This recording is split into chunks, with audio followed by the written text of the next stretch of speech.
Speaker, I yield myself such time as I may consume. The gentleman is recognized for as much time as he may consume.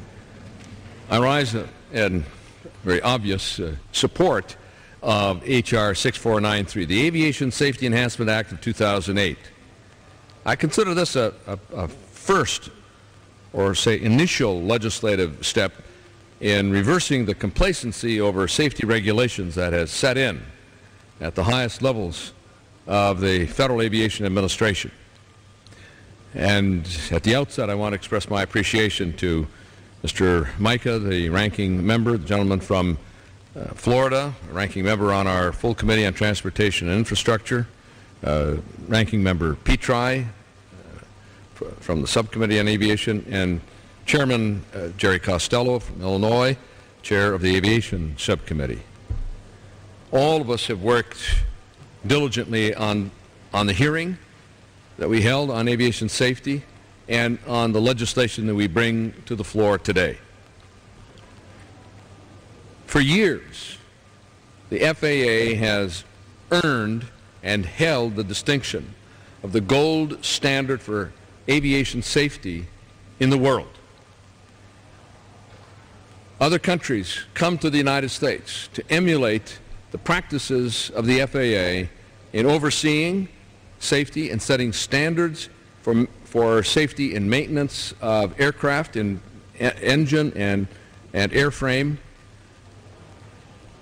And it is indeed the charter of the FAA in the very opening paragraph of the Organization Act of 1958 that created the Federal Aviation Administration from the old Civil Aeronautics Agency.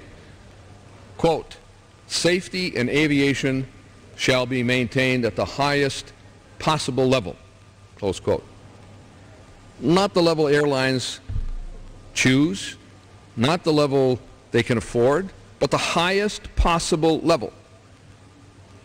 Safety in aviation must start in the corporate boardroom and permeate all through the organization.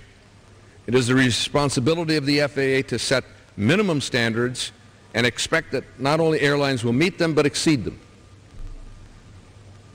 And that there has been over the years a partnership in safety between the manufacturers of aircraft, whether it's Boeing, McDonnell Douglas, Cessna, Cirrus, Piper, or these days Airbus in France, with the FAA, and establishing standards, seeing that the standards are met, and then ensuring that in the course of operation of aircraft and the maintenance of aircraft, safety is maintained at that highest possible level.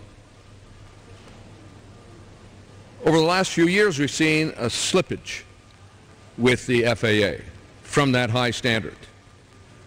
And following information we received from whistleblowers in the committee staff, and that came to my attention immediately, we found that there was a change in attitude at the FAA, a shift away from insisting on those highest standards, a move from a partnership to a customer service initiative in which the FAA directed its principal maintenance inspectors to treat airlines as though they were customers. I've never heard that term used in aviation in my 25 years of involvement in oversight of and setting standards for aviation safety. If there is a customer, it's the traveling public, not the airline. And if the airline is your customer, and the customer is unhappy with the service he's getting, then that customer can complain. And that's what one of the airlines did. Complained to the FAA about the principal maintenance inspector being too rigorous, overseeing too vigorously. And that PMI was removed from that position until the FAA found out that our committee was investigating a range of practices that strayed from the standard of vigorous oversight of and enforcement of aviation safety. Then they brought the person back. Well, we found that one carrier with FAA complicity allowed at least 117 of its aircraft to fly with passengers in revenue service in violation of FAA regulations, the most serious lapse in safety I have observed in 23 years. The investigation the committee launched led to the discovery of other instances in which inspections were not properly conducted, repairs were not properly made. Result, after we brought this to the attention of the FAA and to the public in a statement that we released about the situation in preparation for our hearings, numbers of aircraft, hundreds, 972 aircraft were grounded by not only the airline in question, but other air carriers as well. Thousands of flights were canceled. Serious questions raised about whether high-ranking officials in the FAA were carrying out their safety responsibilities toward the industry and toward the traveling public. And since the hearing we conducted on April 3rd, investigative staff has been approached by individuals from other maintenance providers of other carriers, alleging serious breakdowns in FAA's regulatory oversight.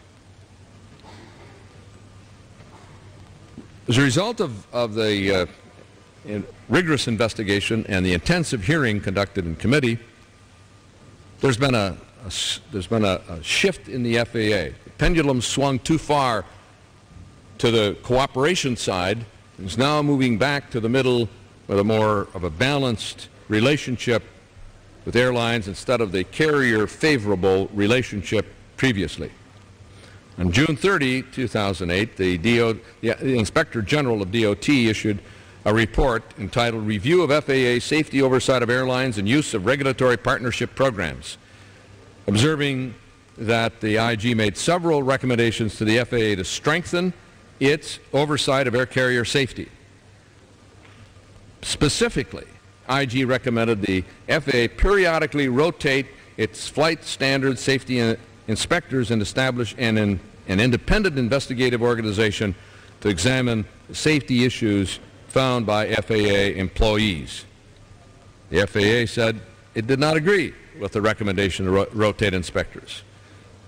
It said it only partially agreed to implement the recommendation to establish an independent organization to investigate employee complaints, FAA employee complaints.